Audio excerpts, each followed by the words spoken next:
Le savoir-faire de la Provence, c'est le rosé. Bon, bonjour les amis, bienvenue avec nous. Aujourd'hui, on a la chance de recevoir Laurent Collot, qui est le responsable régional des maîtres vignerons de la presqu'île de Saint-Tropez. Il nous fait l'honneur d'être avec nous aujourd'hui. Donc bonjour Laurent, comment vas-tu? Tu vas bien? Ça fait très plaisir que tu sois avec nous. Olivier, ça va? Oui. Ça va Laurent? Yves, on travaille ensemble. Je sais que tu as mis beaucoup de temps pour venir et que tu nous fais l'honneur de ne pas être ailleurs et d'être ici avec grand nous. plaisir. Ça nous fait très plaisir à nous aussi. Grand plaisir. Donc j'aimerais que tu nous parles un peu du domaine, voir que tu nous dises un peu...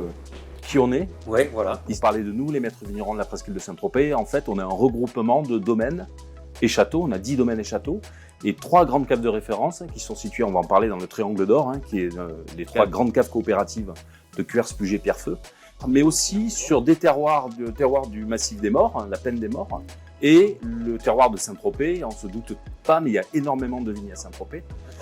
Il y a des vignes un petit peu partout. Ce Triangle d'Or étant le berceau des côtes de Provence, c'est là que les premières vignes ont été plantées. Les viticulteurs avaient bien senti, c'était un endroit, à la fois au niveau du sol, du climat, qui était parfait pour la commercialisation et l'élaboration du vin.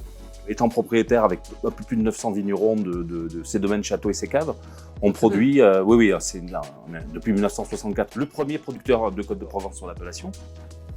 Et on fait un petit peu plus de 5 millions de bouteilles, en tout cas sur 2022, en France et aussi à l'international, puisque à peu près 50% de notre chiffre d'affaires est réalisé à l'export. Donc nous, nos sociétaires, nos vignerons sont les sociétaires des maîtres vignerons de la presqu'île de Saint-Tropez, et ils interviennent sur l'élaboration des vins, que ce soit dans les domaines et châteaux, à travers des familles historiques de vignerons depuis plusieurs générations, ou les caves et les coopératives, où nos oenologues travaillent aussi avec les vignerons pour élaborer des cuvées qui sont Il y a plusieurs oenologues. Il y a plusieurs oenologues. Les sols, c'est quoi? Argilo-calcaire, pour la plupart du temps. On est sur des sols qui sont assez typiques, mais la quasi-totalité des vins qui sont produits sont ou en bord de mer ou très près du bord de mer, ou sur le terroir de Luberon, un petit peu d'altitude. On est entre 150 et 450 mètres d'altitude, ce qui permet des maturités intéressantes pour faire les IGP Méditerranée, par exemple, qui sont des vins où il y a beaucoup de fruits, beaucoup de gourmandises, facile à boire, des vins de copains, de copines, d'apéro, de partage, de tapas, sur en tout cas des IGP, et puis des vins plus structurés comme Sultanine ou Sainte-Marie, qui sont des vins bio, qui sont j'ai vu qu'il y en avait qui étaient en bio et d'autres pas. C'est volontaire? Non, c'est que la conversion bio se fait sur la totalité de nos domaines petit à petit. C'est Il faut 3 ans aujourd'hui. Pas du tout. Pas du tout. Il a suffi de lancer un peu au début la mise en avant du bio pour s'apercevoir que c'était assez facilement gérable et que ça a amené une valeur ajoutée aujourd'hui au niveau du vin. Il y a même aujourd'hui des vins qui sont véganes. Au lieu de coller avec l'albumine d'œuf, le blanc d'œuf, on colle ça avec de la protéine de pois. Donc, ce qui permet d'avoir aucun contact animal avec le vin. Protéine de pois. C'est ça. Est-ce que ce côté rosé clair, oui. Est-ce que c'est vraiment une demande des clients? Les clients, du rosé ils veulent boire des rosés assez clairs. Souvent, certains achètent aussi le rosé en premier avec la couleur. Ça, j'en doute pas. Parlons du cépage.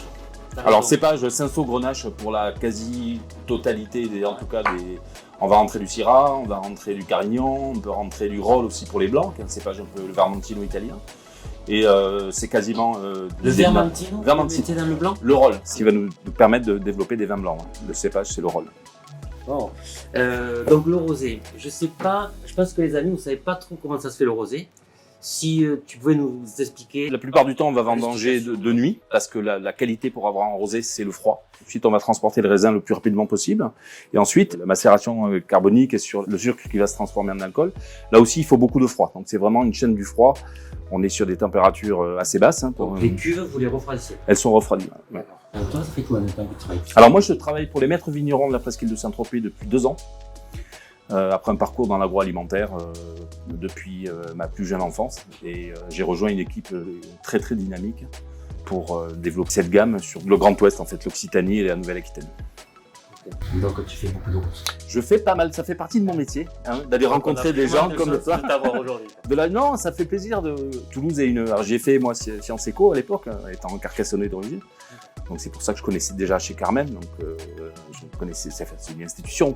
Donc je crois qu'il était, notre rencontre a fait que je prends en tout cas beaucoup de plaisir à travailler avec toi pour développer cette gamme-là qui est parfait en fait, avec grand plaisir. Qui est parfaite avec aussi ton métier de cuisinier, de restaurateur, de professionnel.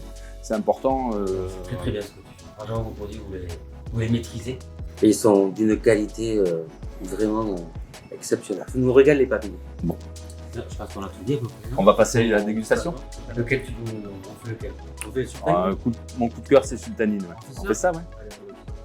Donc Sultanine, on est sur un domaine qui fait 4 hectares et demi, donc c'est petit.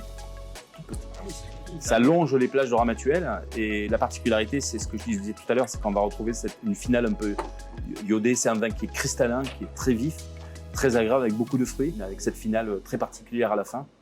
Messieurs, Santé bonheur. Toujours un bonheur de partager. Le vin, c'est le partage au final. évidemment.